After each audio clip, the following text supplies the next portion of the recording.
हाँ तो आ गए आप लोग देवी और सज्जनों। आज के इस वीडियो में मैं राजा मिश्रा आपको बताने जा रहा हूं सिंह राशि के बारे में। सिंह राशि वालों के ऊपर में 1 मई 2024 से देवगुरु बृहस्पति का जो राशि परिवर्तन होने जा रहा है 14 मई 2025 तक, इसका क्या प्रभाव पड़ने वाला है, किस मामले में आपके लिए ये रहेगा अच्छा तो किस मामले में आपके लिए रहेगा बुरा, इन सभी विषयों पर में, इन सभी बातों पर में आज से हमारी चर्चा आरंभ होगी। देवी और सज्जनों, आइए चर्चा को आरंभ करते हैं और जानने का प्रयास करते हैं कि सिंह राशि वालों को कितना अच्छा या कितना बुरा रिजल्ट देवगुरु बृहस्पति पूरे इस एक साल के अंदर में देने वाले हैं। तो हेलो, नमस्कार, आदाब, सलाम, सत श्री अकाल, केम छो, कस्से काय, केरो हाले केना छी, आ सब कैसन वानी, हाउ आर यू, कैसे हैं आप लोग, केमो नाचो, मनक्कम खम्हा गनी हुकुम केमती अच्छंती की खबर, नमस्तुभ्यं, राधे राधे। देवी और सज्जनों, सिंह राशि वालों के लिए कुंडली के 10वें भाव में देवगुरु बृहस्पति का प्रवेश रहेगा पूरे एक साल के लिए। पूरे एक साल में क्या क्या रिजल्ट होगा, आइए समझने का प्रयास करते हैं। देवी और सज्जनों, कुंडली के 10वें भाव में जब देवगुरु बृहस्पति आते हैं तो सबसे पहले उस व्यक्ति का कर्म अच्छा हो जाता है, यानी कि सिंह राशि वाले लोग इस समय में एक सत्कर्मी व्यक्ति के तौर पे जाने जाएंगे, बहुत अच्छा कर्म करेंगे। यानी कि एक होता है सुकर्म, एक होता है कुकर्म।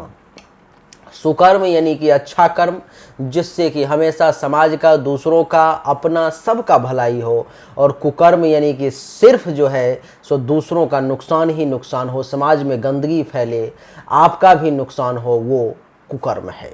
देवी और सज्जनों, तो सत्कर्म करने का फल इस समय में सिंह राशि वालों को देवगुरु बृहस्पति 1 मई 2024 से 14 मई 2025 के बीच में अवसर देंगे और आपको सत्कर्मी बना देंगे। दूसरा कि सदाचारी आप बने रहेंगे, आपका आचरण बहुत अच्छा रहेगा, आप एक चरित्रवान व्यक्ति के तौर पे जाने जाएंगे।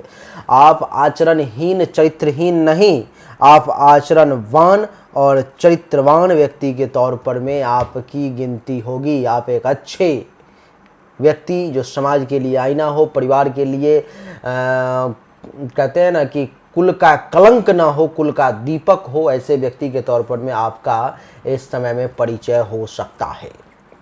आपकी जानकारी के लिए बता दूं कि कुंडली के 10वें भाव में बैठे हुए देवगुरु बृहस्पति आपको पुण्यात्मा बना देंगे इस एक साल में। 1 मई 2024 से लेकर के 14 मई 2025 के बीच में आप एक पुण्यात्मा के तौर पे जाने जाएंगे। आपका आत्मा, आपका मन इतना पवित्र होगा कि वो संत, महात्मा, ऋषि, मुनि, धर्म के देवता के समान कार्य करेगा।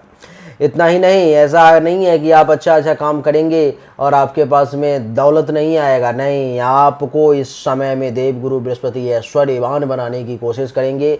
इनका ये प्रयास रहेगा कि कहीं से भी, कैसे भी करके, अच्छा से अच्छा काम करके, बुरा नहीं, अच्छा से अच्छा काम करके 10वें भाव में बैठे हुए हैं, कर्म के घर में बैठे हुए हैं, तो आपको ऐश्वर्यवान बना दिया जाए, आपके दौलत वाला बना दिया जाए, आपको पैसा वाला बना दिया जाए, आपके पास में अपार दौलत की प्राप्ति हो जाए। देवी और सज्जनों, कुंडली के 10वें भाव में बैठने के कारण आपके अंदर साधुत्व आ जाएगा, साधु का स्वभाव आ जाएगा। आप एक अच्छे और चतुर व्यक्ति के तौर पर में जाने जाएंगे, बड़े चालाक व्यक्ति के तौर पर में जाने जाएंगे, और आपकी न्याय व्यवस्था भी बड़ी कमाल की रहेगी। आप एक न्यायी व्यक्ति के तौर पर जाने जाएंगे। आपके सामने अगर आपके परिवार में, आपके फरीक में, आपके अगल बगल में किसी के साथ अगर अन्याय होता रहेगा तो आपके कलेजे में वो टीस मारेगा, आपको बर्दाश्त नहीं होगा आपके सामने में किसी के साथ अगर अन्याय हो तो। आपका मन बड़ा प्रसन्न रहेगा, आप एक प्रसन्न चित्त व्यक्ति के तौर पर भी जाने जाएंगे। और ज्योतिष विद्या में आपका खूब रुझान हो जाएगा। बाई प्रोफेशन जिसका ज्योतिष है, सिंह राशि वाले हैं, उनका खूब बढ़िया काम चलेगा। देवी और सज्जनों, इतना ही नहीं, आप सत्यवादी कहलाएंगे। इसमें में ज़्यादा झूठ वगैरह बोलना आपको पसंद नहीं होगा, सत्य ही बोलना जो है सो ज़्यादा प्रयास करेंगे। शत्रुहंता योग भी बनेगा, दुश्मन भी अगर आपको परेशान करने की कोशिश करेगा तो उसका नाश हो जाएगा, वो बच नहीं पाएगा आपके प्रहार से। इस समय में बड़े बड़े लोग भी आपको खूब मान सम्मान देंगे, चाहे पैसे वाले कितने भी बड़े हों, आपसे कितना गुना उनके पास में ज़्यादा पैसा हो, फिर भी वो आपको बहुत मान सम्मान देंगे।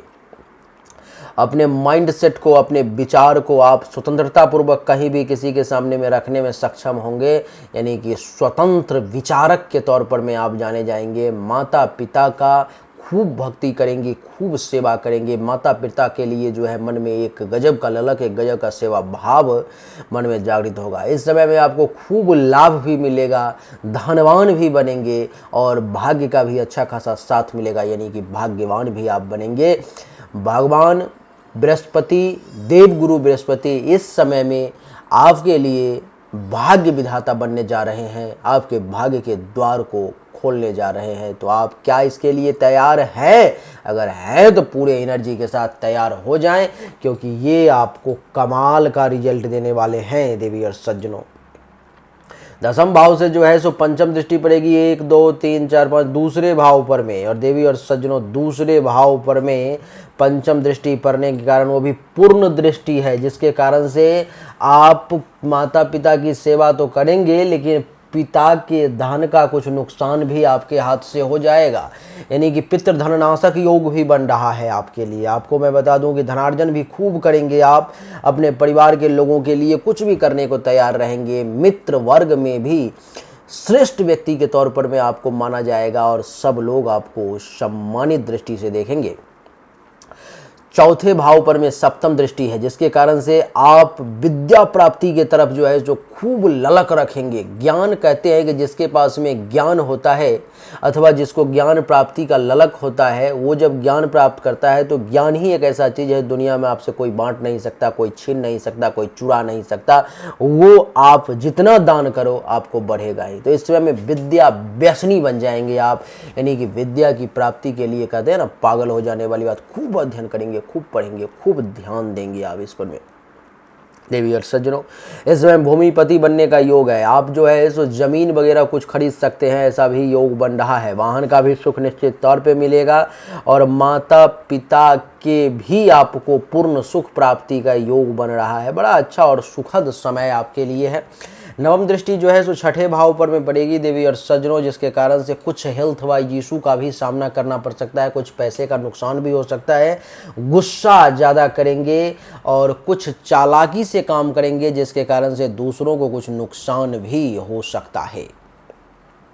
देवी और सज्जनों दसम भाव में बृहस्पति के आने के कारण कभी कभी क्या होता है कि अन्न धन का नुकसान भी होता है, कभी कभी दीनता भी आ जाती है, कभी कभी मान सम्मान में भी कमी का योग बन जाता है। तो समय मिला जुला करके खूब बढ़िया है, लेकिन एक आध पॉइंट पर में कभी कभी आप कमजोर पड़ सकते हैं। देवी और सज्जनों कुछ लोग ये कहते हैं कि गुरुदेव जो अच्छा फल बताया जाता है वो हमें बहुत कम मिलता है, और जो बुरा फल बताया जाता है वो हमें निश्चित तौर पर में मिल जाता है। क्या आप भी उन व्यक्ति में से एक हैं जिसे अच्छा फल तो बहुत कम मिलता है लेकिन बुरा फल ज़्यादा से ज़्यादा मिल जाता है? अगर आप भी हैं ऐसे में से एक, आपको ज़रूरत है अपने हस्तरेखा की जांच करवाने की, आपको ज़रूरत है अपने जन्म कुंडली की जांच करवाने की, आप जरूर अपने हस्तरेखा और जन्म कुंडली की जांच करवाएं। आपको सही और एक्यूरेट फल पता करने की आवश्यकता है। आप दुनिया में जिस ज्योतिष पर भी आपका भरोसा हो उससे करवाएं। मुझसे करवाना चाहते हैं तो सामने व्हाट्सएप नंबर है 7062757996, उस नंबर पर मैं अपनी जन्म तारीख, जन्म समय, जन्म स्थान दोनों हाथ की हथेली का फोटो अवश्य भेजें, आपको सही और एक्यूरेट जानकारी प्राप्त होगी। आप सभी को अगर हमारा ये वीडियो अच्छा लगा तो इस वीडियो को लाइक करें, शेयर करें, चैनल को सब्सक्राइब करके इसके बेल आइकन के बटन को दबाएं। एक बार फिर से आप सभी का बहुत बहुत धन्यवाद। Thank you so much. जय हिंद, वंदे मातरम। बोलिए राधे।